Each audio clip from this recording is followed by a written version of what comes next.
আসসালামু আলাইকুম everyone, welcome back to my another new blog. কেমন আছেন আপনারা সবাই? আশা করি ভালো আছেন। আমরাও আলহামদুলিল্লাহ ভালো আছি। এটা হচ্ছে যেদিন আমার খালামণির আসছে তার পরের দিনের ব্লগ। সকাল সকাল আমি ব্লগটা স্টার্ট করে দিলাম। আজকে আমার খালামণিরা চলে যাবে আমাদের বাসার থেকে, এর জন্য আমি সকাল সকাল ঘুম থেকে উঠে যে রান্না বান্না করার জন্য প্রিপারেশন নিয়ে নিতেছি। আর ওইখানে দেখেন আমাদের বেবি শুয়ে আছে, আমি একটা ওকে ভিডিও করে নিলাম। শীতের দিনটা অনেক ছোট হয়, জোহরের আজান দেওয়ার পর কোনো সময় পাওয়া যায় না। আর খালামণি বলতেছে উনি 3টার মধ্যে চলে যাবে, তাই সবকিছু আমি ঝটপট করার চেষ্টা করতেছি।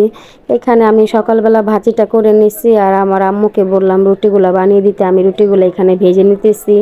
তারপরে আমরা সবাই নাস্তা করার জন্য চলে আসলাম। এখন সবাই মিলে নাস্তা করে নেব। আমি আবার ওইখানে গরুর মাংসটা হাতে মাখিয়ে বসিয়ে দিয়ে আসলাম রাইস কুকারে, আর এখানে তারপরে নাস্তা করার জন্য চলে আসলাম। সবাই মিলে একসাথে খাওয়াটা অনেক মজা হয়, অনেক ভালো লাগে। আজকে আমার হাজবেন্ড ছিল না, ওর দোকান খোলা ছিল, এই জন্য ওর দোকানে চলে গেছে। ওকে ভিডিও কল দিয়ে দেখাইতেছে, ও বলতেছে তোমাদের আমি অনেক মিস করতেছি, থাক তোমরা একাই খাও, আরেকদিন আবার আন্টিকে ফ্রাইডেতে আসতে বলবো, তখন আবার আমরা একসাথে নাস্তা করব। আয়শা ভাজি দিয়ে পরোটা খাবে না, তার জন্য কালকে রাতে একটু তরকারি ছিল, আয়শাকে গরম করে দিলাম। আয়শা সেই ঝোল দিয়ে পরোটা দিয়ে ভিজিয়ে খাইতেছে। আমি নাস্তা শেষ করে বাবুর সাথে একটু খেললাম, খেলার পর চলে আসলাম রান্নাঘরে। এখানে আয়শা দেখে আমার গরুর মাংসটা হয়ে গেছে। এখন গরুর মাংসটা আমি পাতিলায় ঢেলে নেব, তারপর আমি মুরগির মাংসটা চুলায় বসিয়ে দিব, আর রাইস কুকারে ভাত বসিয়ে দিব।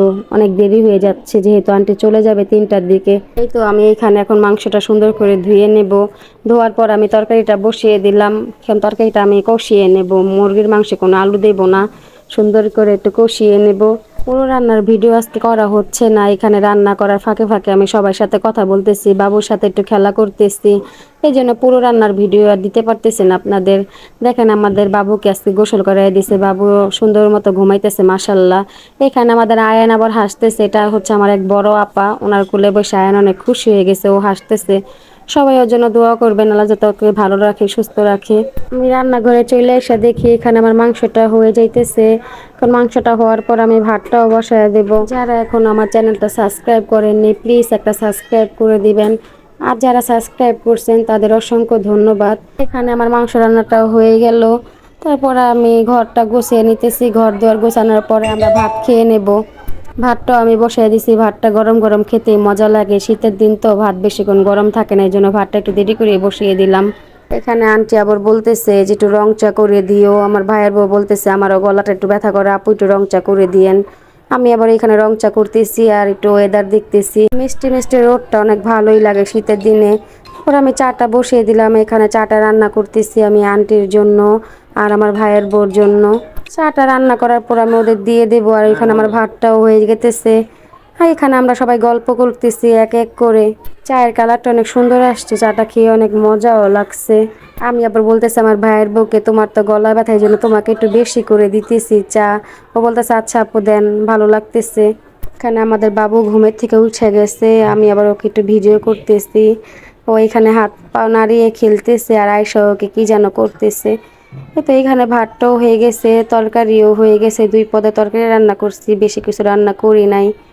গরুর মাংসটা অনেক লোভনীয় হয়েছে। তারপর আমি এক এক করে সব কিছু নিয়ে নিতেছি, এখানে ভাতটা বেড়ে ফেলবো। 2টা বাইজে গেছে, আন্টি বলতেছে হ্যাঁ দিয়ে দাও, আমি খেয়ে ফেলি তারপরে চলে যাব। এখানে এখন ভাতটা সবাই একসাথে খেয়ে নেব। আয়শা প্লেট চুজ করতেছে কোন প্লেটে খাবে। ও ক্যামেরা অন করলে যে কি একটা ঢং করে, দেখেন আপনারা সেই ঢংগুলা। এখানে আবার আম্মু ভাতটা বেড়ে নিতেছে, তারপরে আমরা সুন্দর করে খেয়ে নেব। আজকে আমাদের ঘরটা খালি হয়ে যাবে যেহেতু ওরা চলে যাচ্ছে। একটা বাবু থাকলে ঘরে ঘরটা অনেক ভালোই লাগে। তারপরে বেজে গেল 3:30। এখানে আমার আন্টি সব গুছিয়ে দিল, আমার ভাইয়ের বউ আন্টির ব্যাগটা নামিয়ে দিয়ে আইতেছে, আর এখানে আমার মেজো বোন বাবুকে নিচে নামিয়ে দিয়ে আইতেছে। আন্টিও চলে যাবে, অনেক খারাপ লাগতেছে যে ওনারা চলে যাইতেছে। আমি বলছিলাম আজকে দিনটা থাকতে, আমার আন্টি বলতেছে না, ওনারা আবার কালকে চলে যাবে আব্দুল্লাহপুর আমার এক নানুর বাসায় বেড়াতে। সো আর একটু ভিডিও করে নিলাম। তাহলে ভিডিওটা আজকে এই পর্যন্তই, কথা হবে অন্য কোনো ভিডিওতে। আল্লাহ হাফেজ, আসসালামু আলাইকুম।